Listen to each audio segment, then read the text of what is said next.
لا حول ولا قوة إلا بالله العلي العظيم. أعوذ بالله من الشيطان اللعين الرجيم. بسم الله الرحمن الرحيم. الحمد لله رب العالمين والعاقبة للمتقين والنار للعاصين والملحدين، والصلاة والسلام والتحية والإكرام على نبي الرحمة وشفيع الأمة صاحب الوقار والسكينة المدفون بأرض المدينة العبد المؤيد والرسول الممدد المصطفى الأمجد المحمود الأحمد أبي القاسم محمد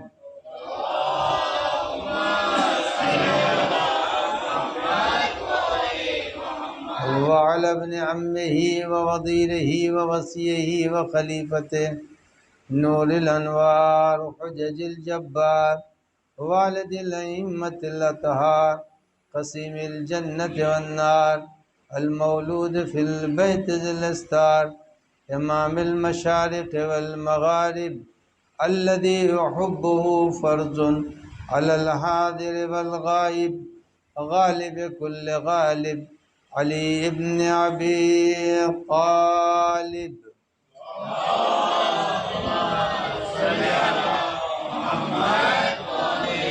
وعلى آله الطيبين الطاهرين المعصومين المنتجبين المخاطبين، لا سيما على بقية الله الأعظم حجة ابن الحسن المهدي.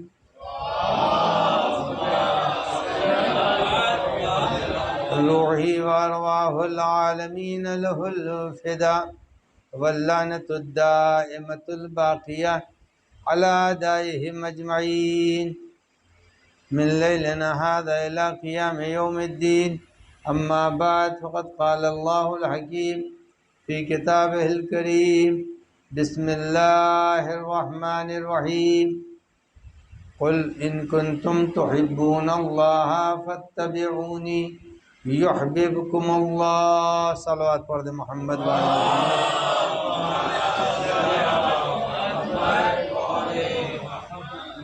دنیا میں ہر چیز کی شناخت اور پہچان کا ایک ذریعہ ہے. بغیر کسی ذریعے کے کوئی چیز پہچانی نہیں جاتی ہے.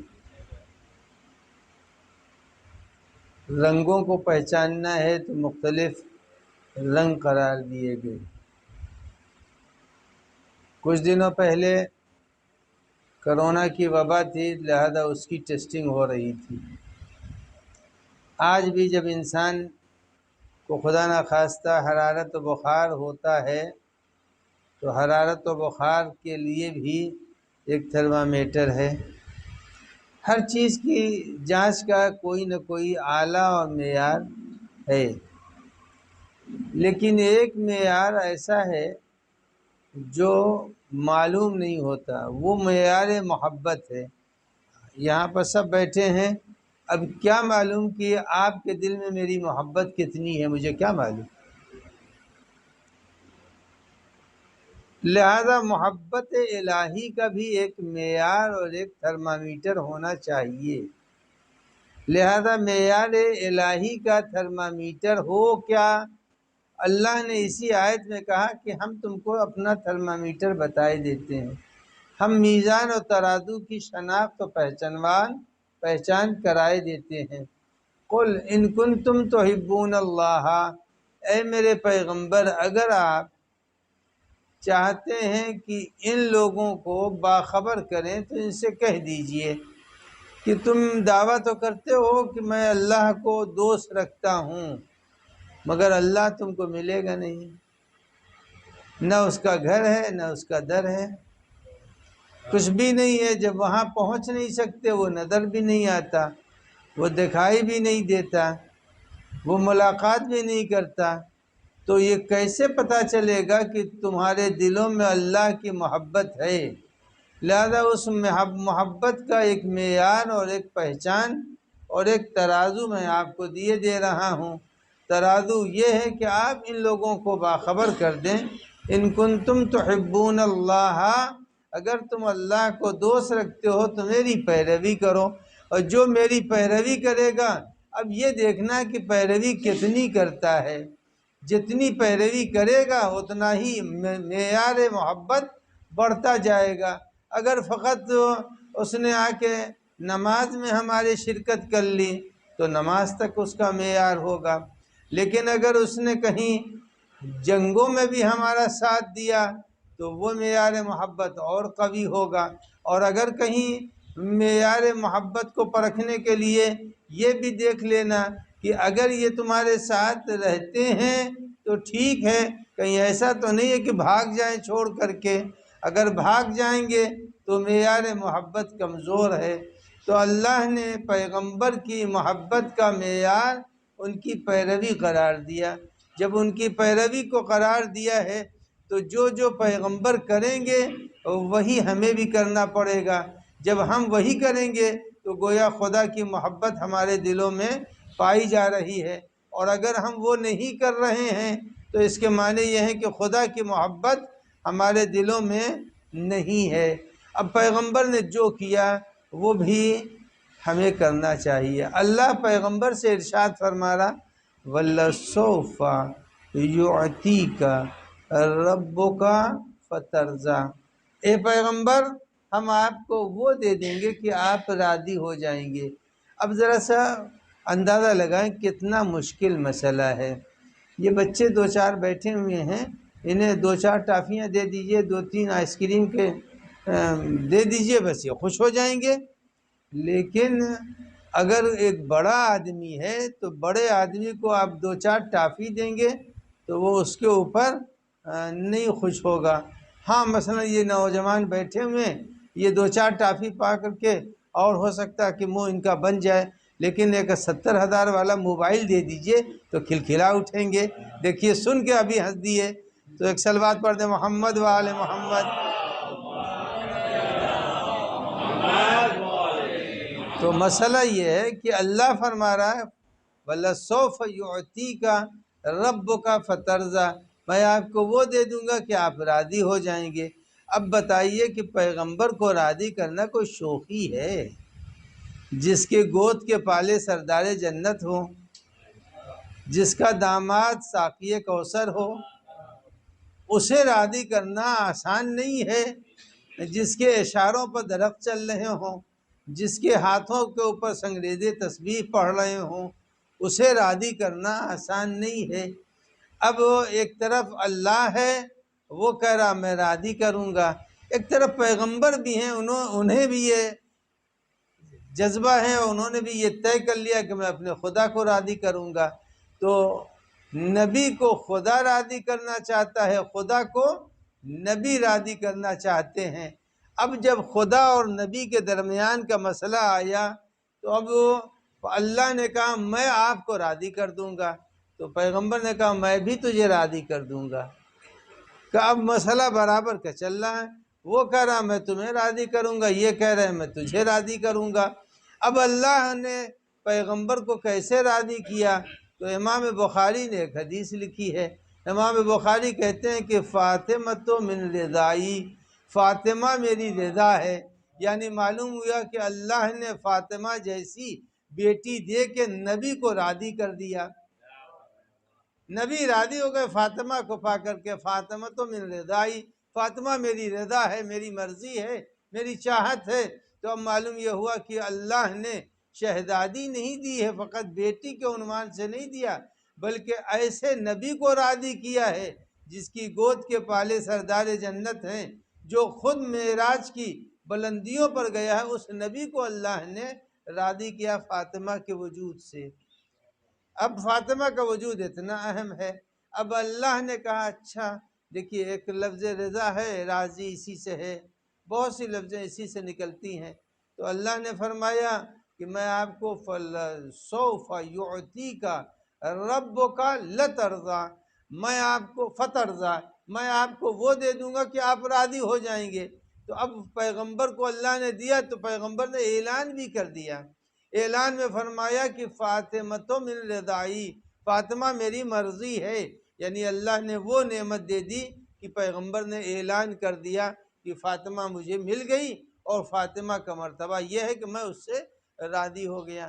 اب اللہ کو نبی راضی کرنا چاہتے ہیں، جب اللہ کو نبی راضی کرنا چاہتے ہیں تو اب نبی اللہ کو کیا دیں؟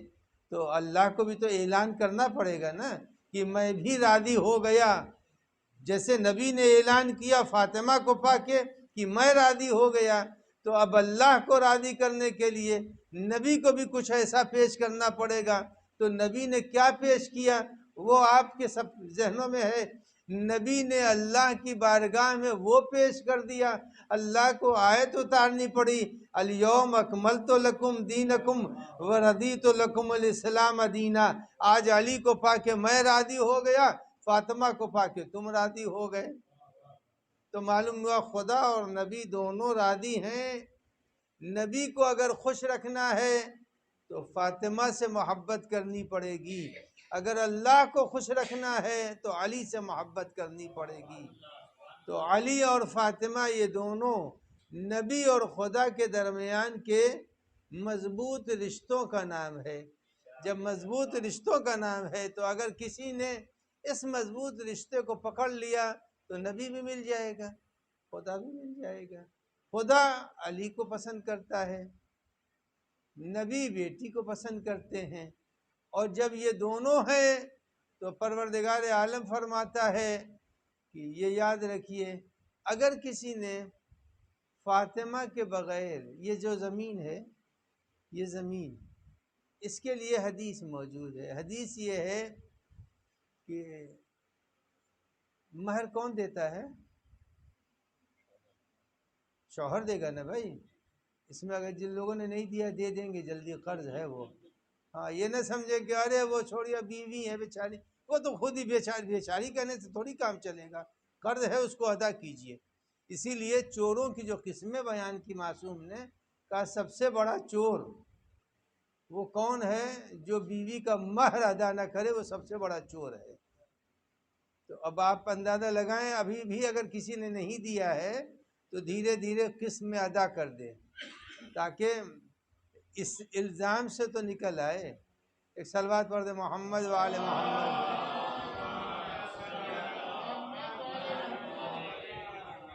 تو مہر دیتے ہیں لڑکے والے۔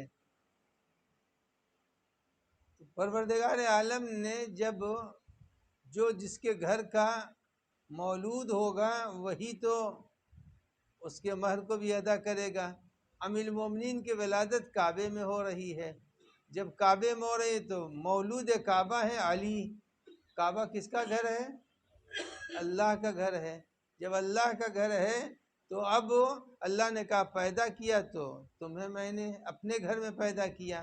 اب دیکھیے کچھ چیزیں وہ ہوتی ہیں جس کی ذمہ داری قرآن مجید فرما رہا ہے کہ للہ جنود السماوات والارض، اللہ کا لشکر ہے، اللہ کا للہ جنود السماوات والارض، اللہ کا لشکر ہے۔ اچھا جب فوج ہوتی ہے، فوج کے کھانے کی، پینے کی، رہنے کی ذمہ داری کس پر ہوتی ہے؟ حکومت پر ہوتی ہے۔ حکومت کی ذمہ داری ہے کہ وہ کھانا دے، رہنے کے لیے جگہ دے، ہتھیار دے۔ ہمیں کوئی نہیں ملتا جو اللہ کی فوج کا سپاہی سمجھ میں آئے۔ مجھے فقط ایک ہی ذات سمجھ میں آتی ہے جو فوج الہی کا سپاہی نظر آتا ہے۔ رہنے کے لیے، پیدائش کے لیے اپنا گھر دے دیا، پیدائش کے لیے اپنا گھر دے دیا، اور رہنے کے لیے پیغمبر کی مسجد میں۔ جو حضرات اس میں حج کرنے گئے ہیں، اگر نہیں گئے ہیں تو اس سال اللہ ہم سب کو عمرہ اور حج کی توفیق دے۔ لیکن اب ہم لوگ کیا کریں، مجبور ہو گئے ہیں۔ جو لوگ 60 برس کے ہیں وہ تو حج کر بھی نہیں سکتے، نالائق جب تک زندہ رہے گا اس وقت تک 60 سال والوں کو بینڈ کر دیا کہ وہ حج نہیں کر سکتے ہیں۔ تو اب جو بھی جوان ہے بس وہی لوگ حج میں جائیں گے۔ بہرحال عمرے کی اجازت، عمرے میں جائیے گا۔ مسجد پیغمبر میں باب بقی سے جب اتریں گے تو باب بقی ہے، اس سے مسجد میں داخل ہوئیے۔ اور جو آخری والا دروازہ ہے جو نکلنے کا ہے، وہاں آج بھی بنا ہوا خوخا. خوخا کے معنی عربی میں ہوتے ہیں کھڑکی کے. جب اللہ کا حکم آیا کہ اب مسجد میں کوئی رہ نہیں سکتا، سب مسجد کے باہر سویا کریں، کوئی مسجد کے اندر رات نہیں گزارے گا، اور جتنے دروازے کھلے تھے سب بند کر دیے گئے. اب نتیجہ یہ ہوا کہ کچھ لوگوں کے ناک بھون اور پیشانی پر بل آنے لگے کہ ہمارا دروازہ، ہم تو بڑے لمبے قد کے ہیں، ہمارا بھی بند کر دیا. او ارے ہماری تو رشتہ داری آپ سے ہے، ہم نے تو آپ کو یہ دیا وہ، نہ جانے کتنے جو ہیں سب کے جو ہے تیور بدلنے لگے. اللہ نے کہا تیور بدلیں یا خوش ہوں یا ناخوش ہوں، مجھے آپ کی کوئی پرواہ نہیں ہے، سب کے دروازے بند کرا دیجئے. سب کے دروازے کہا دروازہ مگر ایک کھلا رہے گا، وہ دروازہ فاطمہ اور علی کا ہے، وہ مسجد میں کھلا رہے گا، وہ دروازہ نہیں بند ہوگا.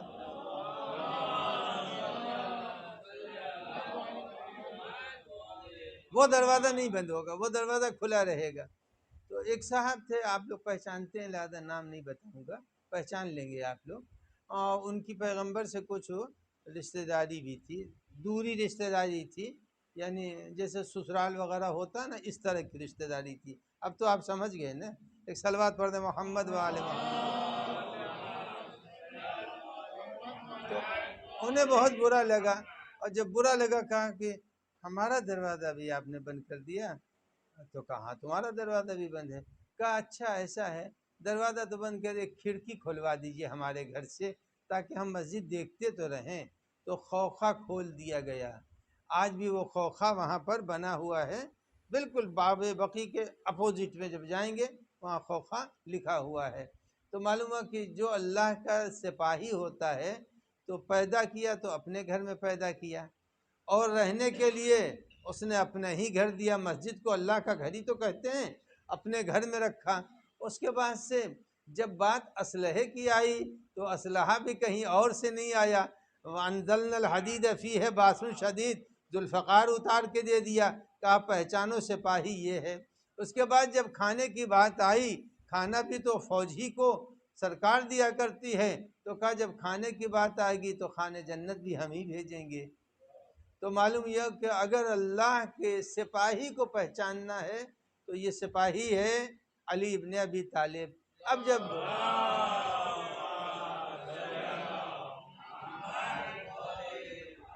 شادی کا وقت آیا، تو مہر کون دے گا؟ امیر المومنین کو مہر فاطمہ دینا ہے. پروردگار عالم کا خطاب ہوا کہ اے علی، مہر آپ کا میں دوں گا، مہر میں دوں گا. اور عام آدمیوں کا مہر تو کچھ سکوں میں ہوتا ہے، اور خدا نہ کرے کسی کا 2 نکاح ہو جائے. 2 نکاح تو ہوتا نہیں، لیکن کائنات میں اکیلی ہیں فاطمہ زہرا جن کا 2 نکاح ہوا ہے. اہل زمین نے کہا ہمارے یہاں بھی ہونا چاہیے، آسمان والوں نے کہا ہمارے یہاں بھی ہونا چاہیے.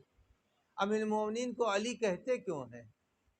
علی نام کی وجہ ہی یہی ہے کہ امیر المومنین کا نکاح اس بلندی پر ہوا ہے جس بلندی پر قیامت تک نہ کسی کا ہوا تھا نہ کسی کا ہوگا. اسی لیے علی کے معنی ہوتے ہیں بلند کے. تو مولا کائنات کا عقد وہاں ہوا اور زمین کے اوپر ہوا، 2 جگہوں کے اوپر عقد ہوا. اب جب عقد ہوا تو مہر دینے کی جب بات ہوئی تو اللہ نے کہا کہ علی آپ کا مہر میں دوں گا. اور مہر میں 200-400 نہیں، وہ ایک تو رسم جو تھی تاکہ ہم لوگوں کے لیے مشکل نہ ہو، 500 مسقال وہ الگ ہے. کہا مہر میں دوں گا. مہر وہ ہے کیا؟ کہا یہ ساری زمین جو ہماری ہے یہ میں نے آپ کو دے دیا. جو آپ کو دیا تو اب ہوئے ابو تراب، ساری زمین دے دی. اللہ نے کہا یہ ساری زمین ہماری ہے اور میں آپ کو دے رہا ہوں، اور آپ اس کو مہر فاطمہ قرار دے دیجئے. تو اب پوری زمین جو ہے مہر فاطمہ ہے، اور دریا جو کچھ ہے سب مہر فاطمہ ہے۔ اس کے بعد اب سنیے امام جعفر صادق علیہ الصلوۃ والسلام کا ارشاد، امام کا ارشاد، پیچھے والے سلوات نہیں بھیج رہے ہیں، موبائل کھیل رہے ہیں۔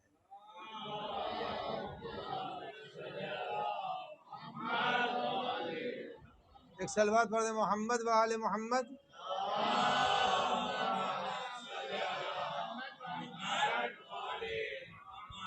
امام جعفر صادق علیہ السلام نے فرمایا، دیکھیے کبھی کبھار تو 2 رکعت نماز شکر پڑھ لینا چاہیے، یا کسی ہر نماز کے بعد نہ صحیح تو کسی نماز کے بعد شکر ضرور کر لینا چاہیے کہ خدایا شکر ہے تیرا، شکر ہے معبود کہ تو نے محبت اہل بیت باقی رکھی دلوں میں۔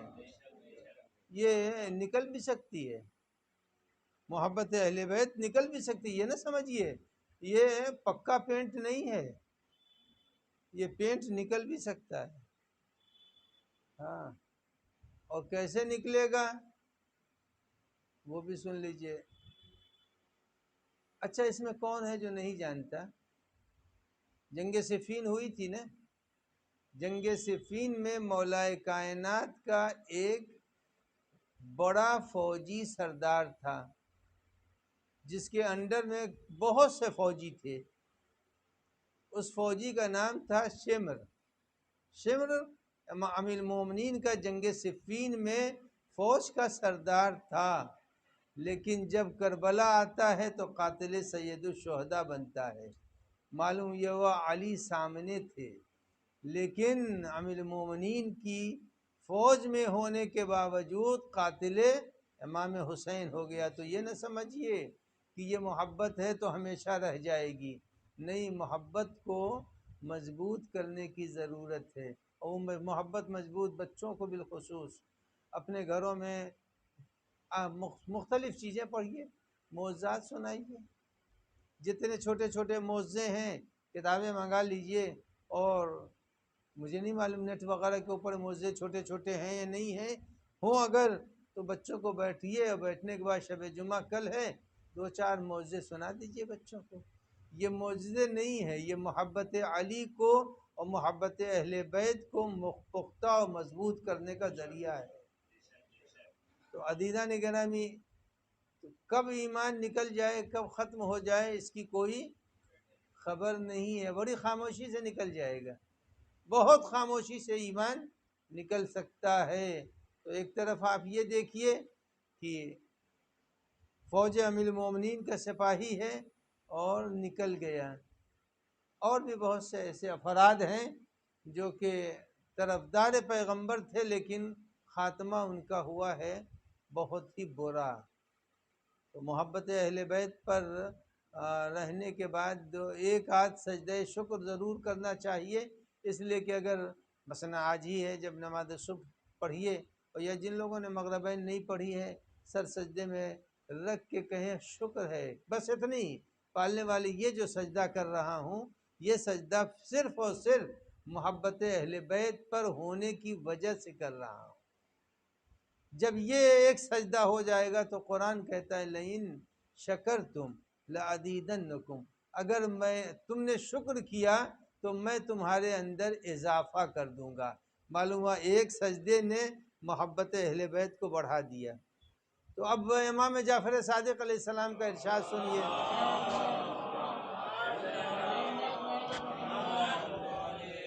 امام کا ارشاد یہ ہے کہ یہ زمین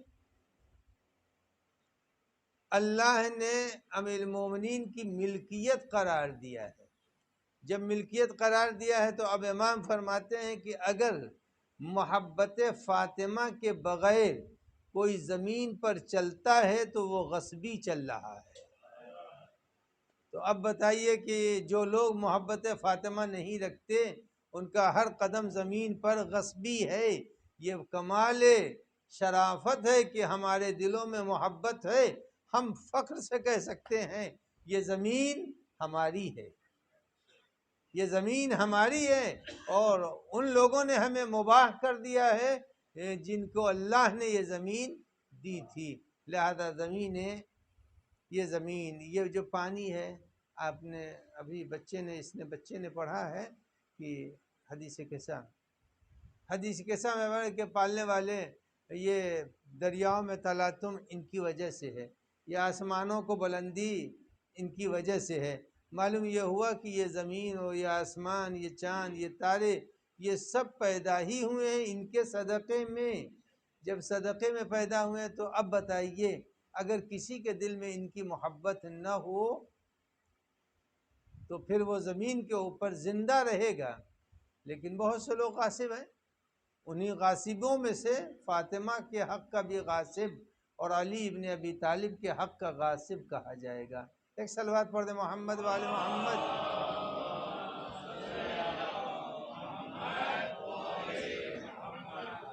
تو فاطمہ زہرا سلام اللہ علیہا شفاعت محشر بھی کریں گی، محشر میں شفاعت کریں گی۔ اچھا، محشر میں شفاعت کریں گی تو پہچان کون ہے کہ یہ ممبئی والا ہے، یہ جو ہے یہ برودا والا ہے، یہ کہاں والا ہے، یہ پہچان کیسے ہوگی؟ یہ ایک ہی طرح کا سب سفید کپڑا پہنے ہوئے ہوں گے، بنام کفن، تو اس میں پہچان کیسے ہوگی کہ یہ کون چاہنے والا ہے اور کون چاہنے والا نہیں ہے؟ اب آئیے اس کو سن لیجئے کہ محشر کا انداز ہی کچھ اور ہوگا۔ محشر کا انداز یہ ہوگا کہ ہر آدمی کو وہاں گزارا جائے گا، ایک خاص جگہ ہے، وہاں سے گزارا جائے گا، اور وہاں سے آدمی کو جنت میں جانا ہے، اور وہ جو جگہ ہے وہاں کے اوپر فاطمہ زہرا کھڑی رہیں گی۔ اب کتنا بڑا مجمع ہوگا وہ تو نہ میں بتا سکتا نہ آپ بتا سکتے۔ حضرت آدم سے لے کر کے قیامت تک کہ پیدا ہونے والے اولاد آدم سب وہاں کے اوپر جمع ہوگی، تو وہاں 3 قسم کے لوگ ہوں گے، 3 قسم کے، بھولیں گے تو نہیں آپ لوگ 3 قسم؟ اب وہ 3 قسم کیا ہے؟ صلوات پڑھ دیں تو سنا دوں۔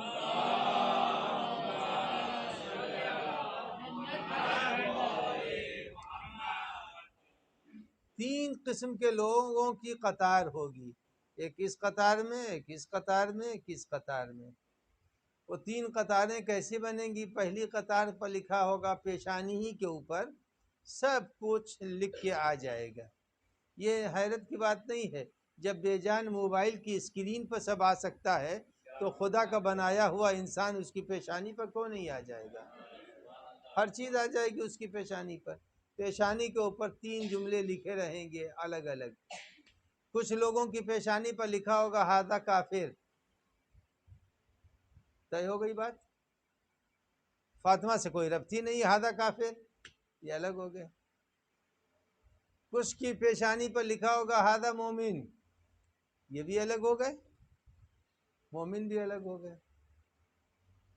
ھذا مومن جن کی پیشانیوں پر لکھا ہوگا اس میں آپ لوگ آ جائیں گے، لیکن ایک صف وہ ہوگی جس کی پیشانی پر لکھا ہوگا ھذا محب، مثلا ہم جیسے لوگ بے عمل، ھذا محب کا یہ چاہنے والا ہے، مومن نہیں ہے اس لیے کہ اتنے اعمال نہیں ہے اس کے، اتنے اعمال ہوتے تو مومن بن جاتا، اعمال اتنے نہیں ہے لہذا مومن سے نکال دیا۔ خدا نہ خواستہ جو ہے وہ کفر نہیں ہے تو کفر سے بھی نکل گئے، کہا اس صف سے اس کا کوئی ربط نہیں، کہا یہ مومنین ہے اس کے اندر تو ماشاءاللہ عبادت گزار لوگ پائے جائیں گے، اور سب کے آگے آگے کون ہوگا؟ سلمان ہوں گے، وہ سلمان آگے آگے چل رہے ہوں گے، بس تو ان کے پیچھے یہ قطار ہوگی۔ اب ایک رہ گیا گروہ جس کی پیشانی پر لکھا ہوگا ھذا محب، فاطمہ زہرا جن کی پیشانیوں پر لکھا ہوگا ھذا محب، اشارہ کریں گے اس کو الگ کرو، اسے الگ کرو، اسے الگ۔ کہا یہ اس لائق نہیں ہے کہ جنت میں براہ راست جائے، جنت میں براہ راست جانے کے لائق نہیں ہے، لیکن اس کے دل میں میری محبت ہے، بس اسی محبت کی بنیاد پر ھذا محب ہے، اور اس کو نکالو۔ اب یہاں کے اوپر جب اعمال تولے جائیں گے تو اعمال تولا جائے گا، ترازو وہاں کے اوپر لگے گا، کیسا ترازو ہوگا؟ بجلی کا ہوگا، یا لوہے کا باٹ کا ہوگا وہ ہم نہیں جانتے، اتنا ضرور ہے کہ ترازو وہاں پر ہوگا۔ اب دنیا میں بھی ہم نے الگ الگ ترازو دیکھے، سونے تولنے کا الگ ہے، لکڑی تولنے کا الگ ہے، اور الگ الگ قسم کے ترازو پائے جاتے ہیں۔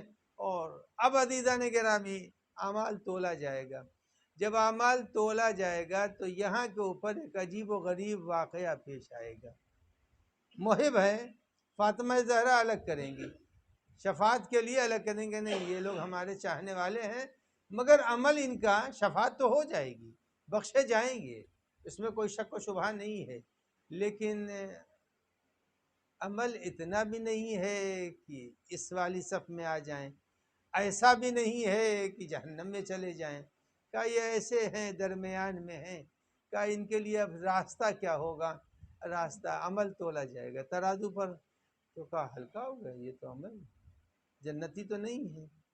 اب جب نتی نہیں ہے تو اب ان کے لیے ایک اشارہ روایات میں ملتا ہے کہ بعض لوگوں کے لیے کہ انہیں پکڑ کر کے فرشتے لے جائیں گے تو وہ روئے گا، وہ پوچھے گا آدمی کہاں لے جا رہے ہو؟ کہ بھائی تمہارا عمل تو ٹھیک نہیں ہے، سزا تو ہو نہیں ہے تم کو۔ اب سزا جو ہے وہ دو قسم کی ہوتی ہے، وہاں پر قیامت میں سزا دو قسم کی ہے، ایک تو ہے براہ راست جہنم میں ڈالنا، لیکن سب جہنم کے لائق نہیں۔ تو یہاں سے بمبئی سے اگر آپ کو جانا ہو دلی، پیدل کتنے دن میں پہنچیں گے؟ سوچئے دلی پیدل جانا ہو کتنے دن میں پہنچیں گے؟ اب آپ سوچ لیجئے 5 کلومیٹر چلیں گے روزانہ، 6 کلومیٹر چلیں گے، 10 کلومیٹر چلیں گے، تو اب معلوم ہوا کہ جتنا چل پائیں گے اتنا ہی۔ تو کچھ مومنین وہ ہوں گے کہ پروردگار عالم فرمائے گا کہ بھائی ان کو جنت سے 100 سال کی دوری پر ڈال دو، یہ پیدل چل کر کے جائیں جنت میں، جنت جائیں، کوئی رکاوٹ نہیں، ان کو کھانا پینا سب دیا جائے گا، مگر پیدل جائیں۔ کچھ کو 500 کلومیٹر 500 سال کے فاصلے پر ڈال دیا جائے گا کہ 500 سال چلتے رہیے اور پھر جنت میں چلے جائیے۔ لیکن عزیزان گرامی اب یہاں کے اوپر دو ایسے عمل ہیں جس عمل کو معیار بنا کر کے نجات دلائی جائے گی، اگر ہر آدمی کو تیار ہونا چاہیے۔ آپ لوگ تو خیر تیار ہیں، میں اپنے نفس کو مطمئن کرنے کے لیے کہ دو عمل ہیں، ایک عمل میں سناؤں گا اس کے بعد چپ ہو جاؤں گا، اب دیکھتے ہیں کہ آپ بولتے ہیں نہیں بولتے۔ جب ایک شخص کو پکڑ کر کے ترازو پر لایا گیا، عمل تولا گیا، تو وہ عمل اس کا جو ہے ایسا نہیں تھا، تو وہ جب فرشتے اس سے پوچھے گا، فرشتے جواب دیں گے بھائی تمہارا عمل ڈائریکٹ جنت میں نہیں جا سکتے ہو تم، تو وہ رونے لگے گا کہ اتنے دنوں کے بعد قبر سے اٹھا تھا تو ابھی بھی ڈائریکٹ جنت میں نہیں جاؤں گا، روئے گا۔ تو اس کے رونے پر روایت کہتی ہے اس کے رونے پر فرشتوں کو ترس آ جائے گا، جب ترس آ جائے گا تو فرشتے پوچھیں گے یہ بتاؤ تم کس نبی کی امت ہو؟ تو وہ کہے گا کہ میں پیغمبر اکرم کی امت ہوں، محمد مصطفیٰ صلی اللہ علیہ وآلہ وسلم کی امت ہوں، میں ان کی امت ہوں۔ تو فرشتے کہیں گے اچھا ان کی امت ہے تو چلو میں لے کے چلتا ہوں، شاید تمہارے بخشش کا کوئی راستہ نکل آئے۔ پیغمبر منبر نور پر بیٹھے ہوں گے اور فرشتے لے کے آئیں گے، جب لے کے آئیں گے تو رسول اللہ پوچھیں گے بھائی کیا ہوا؟ تو کہا یا رسول اللہ یہ ہے تو آپ ہی کے خاندان کے چاہنے والوں میں، لیکن مسئلہ اس کے ساتھ ہے، اس کا عمل اتنا نہیں ہے کہ یہ ڈائریکٹ چلا جائے۔ تو کہا ٹھیک ہے، عمل تولا تم نے؟ کہا جی تولا ہے۔ عمل کافی نہیں ہو رہا ہے؟ تو کہا میرے سامنے تولو چلو۔ اب وہاں پر روایت میں ہے کہ دو راستہ ہے، شارٹ والے راستے سے پیغمبر پہنچ گئے اور لانگ والے روٹ سے جو ہے وہ فرشتے لے کے اس کو پہنچے۔ جب فرشتے پہنچے تو وہاں رسول اللہ پہلے سے موجود ہیں، اب وہاں رسول اللہ نے کہا میرے سامنے تولو اس کا عمل، جب تولا گیا تو دیکھا ہلکا نکلا، اور اب پیغمبر نے جیب سے ایک کاغذ نکالا اور نکال کر کے اس کے پلے میں ڈال دیا۔ اب جیسے ہی پلے میں ڈالا تو وہ جو ہے وہ فوراً پلہ بھاری ہو گیا۔ اب جب بھاری ہوا رسول اللہ نے کہا لے جاؤ اس کو، اب تو اس کا عمل کا پلہ بھاری ہو گیا۔ اب یہ خوش ہوا، جو خوش ہوا تو اب فرشتوں نے کہا پیغمبر ہیں یہ، تو اب پیغمبر اکرم کی خدمت میں پہنچے گا یہ مومن اور کہے گا کہ آپ نے کیا چیز ڈال دی، اب میں چپ رہوں گا، آپ نے کیا چیز ڈالی ہے جس سے ہمارا عمل بھاری ہو گیا؟ کہا تم نے دنیا میں جتنی بھی صلوات بھیجی تھی وہ آج میرے پاس موجود ہے۔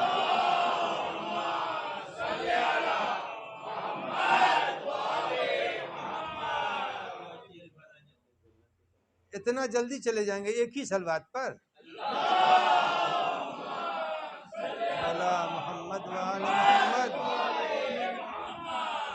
اور ایک اور بھیجیے صلوات، اللہ۔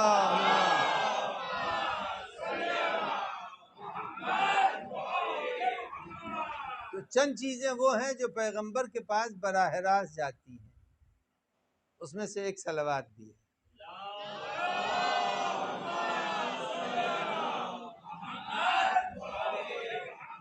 یہ جو دو فرشتے ہیں کرامن کاتبین، ان کے ذریعے سے صلوات نہیں جاتی، یہ براہ راست پیغمبر ہو۔ ایک عمل ایسا ہے جو براہ راست امام زمان تک جاتا ہے۔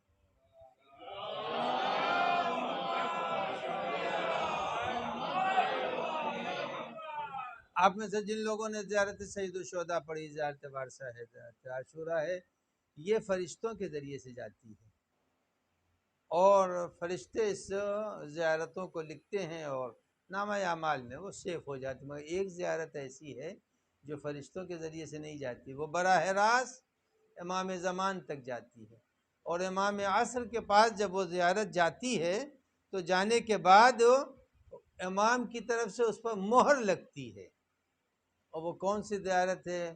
وہ زیارت امین اللہ ہے، زیارت امیر المومنین۔ بہت چھوٹی سی زیارت ہے، بہت لمبی زیارت نہیں ہے، نوجوانوں کو پڑھنا چاہیے، بچوں کو یاد دلانا چاہیے، زیارت امین اللہ۔ یہ وہ زیارت ہے براہ راست، یہ زیارت امام عصر تک پہنچتی ہے، وہاں اس پر امام معصوم کی مہر لگتی ہے، یعنی زیارت کس کی پڑھ رہے ہیں؟ امیر المومنین کی، اور اس پر مہر کس کی لگ رہی ہے؟ امام آخر کی۔ اب وہ مہر جب لگتی ہے، لگنے کے بعد یہ وہ عمل ہے جو قیامت کے دن جب کھولا جائے گا تو اس کے اوپر علی کی بھی مہر ہوگی، اس کے اوپر نبی کی بھی مہر ہوگی، حضرات حسنین علیہ السلام کی بھی مہر ہوگی، یعنی مہر سے مراد آخری مہر امام یاسر کی ہے، یعنی آخر میں جو خط کے اوپر سائن کے بعد مہر لگتی ہے، یعنی یہ مہر دلالت کر رہی ہے، یہ بتاتی ہے کہ پورا لیٹر جس نے لکھا ہے ہر ایک چیز کا وہ ذمہ دار ہے۔ امام نے جو مہر لگا دی، اب بتایا اس مہر کے بعد علی بھی راضی ہیں، نبی بھی راضی ہیں، حسنین بھی راضی ہیں، فاطمہ بھی راضی ہیں، امام حسن عسکری بھی راضی ہیں۔ ایک صلوات پڑھ دیں محمد وآل محمد۔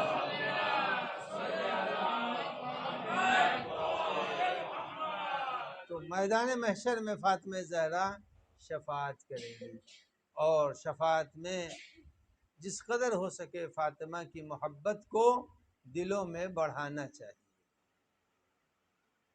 دلوں میں فاطمہ زہرا کی محبت۔ اور ماشاءاللہ بمبئی میں یہ سلسلہ بہت ہی اچھا ہے کہ دونوں تاریخوں کو ملا کر کے مختلف جگہوں کے اوپر مجلسوں کا سلسلہ ہے۔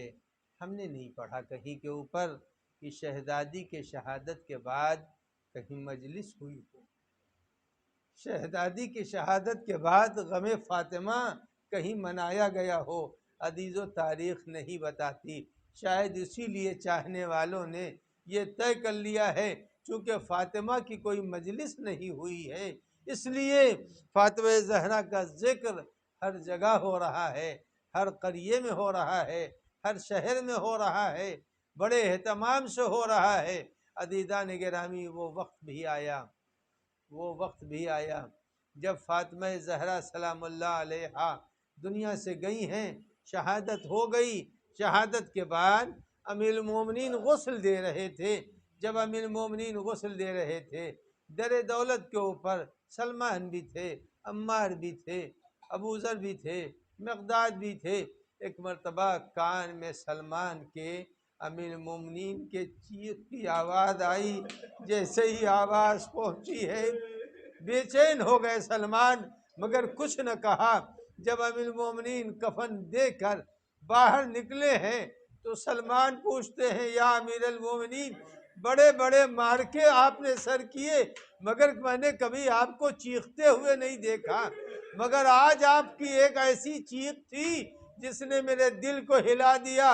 کہا یا سلمان، اے سلمان کیا بتاؤں، فاطمہ نے بتایا نہیں، ارے ہڈیاں ٹوٹ گئی تھی اور پیراہن چپک گیا تھا، ارے فاطمہ 70 دن یا 90 دن تک اذیت میں مبتلا رہی اور مرثیہ پڑھتی رہی، صبت علیہ مصائب لو انہا صبت علی الایام سرنا لعالیہ۔ یا اللہ یا اللہ یا اللہ یا اللہ یا اللہ یا اللہ یا اللہ، سیعلم الذین ظلموا ای منقلب ینقلبون۔ خدایا بحق محمد و آل محمد علیہ السلام واسطہ ہے تجھے شہزادی کے جلال و جمال کا، یا اللہ جہاں کہیں بھی مومنین ہیں انہیں عافیت نصیب فرما، تعمیر بقی کے اسباب عنایت فرما، ظہور امام میں تعجیل فرما، یا اللہ جہاں کہیں بھی بے روزگار ہوں برسر کار فرما، حاضرین و ناظرین کی مشکلات کو برطرف فرما، جو صاحبان دختر ان کو فرائض سے سبکدوش فرما، ملک و بیرون ملک سے جن لوگوں نے دعاؤں کی فرمائش کی ان کی حاجات کو روا فرما، یا اللہ واسطہ ہے بحق محمد و آل محمد علیہ السلام جو بچے تحصیل علم میں مصروف ہیں، یا اللہ ان کو اعلیٰ کامیابی نصیب فرما، دشمنان اسلام کو ذلیل و رسوا فرما، مدارات مقدسہ کی حفاظت و نصرت فرما، یا اللہ بحق محمد مراجع اعدام کی تائید فرما، یا اللہ واسطہ ہے پیغام اہل بیت کے پہنچانے کی توفیق و توانائی عنایت فرما، یا اللہ بحق محمد و آل محمد شب اول قبر ہم سب کو اہل بیت کی زیارت و شفاعت نصیب فرما، یا اللہ بحق محمد و آل محمد علیہ السلام واسطہ ہے تجھے کہ ہم سب کا اور نسلوں کا اور بچوں کو بہترین زندگی کرامت فرما، زمین و آسمان کی بلاؤں وباؤں بیماریوں حادثوں زلزلوں اور بلموں سے محفوظ فرما، انکا علی کل شیء قدیر۔ آپ حضرات سے گزارش ہے روح اطہر فاطمہ زہرا سلام اللہ علیہا کے لیے ایک سورہ حمد کی تلاوت فرما دیں۔ بسم اللہ الرحمن الرحیم، الحمدللہ رب العالمین، الرحمن الرحیم، مالک یوم الدین، ایاک نعبد و ایاک نستعین، اہدنا الصراط المستقیم صراط الذین انعمت علیہم غیر المغضوب علیہم ولا الضالین۔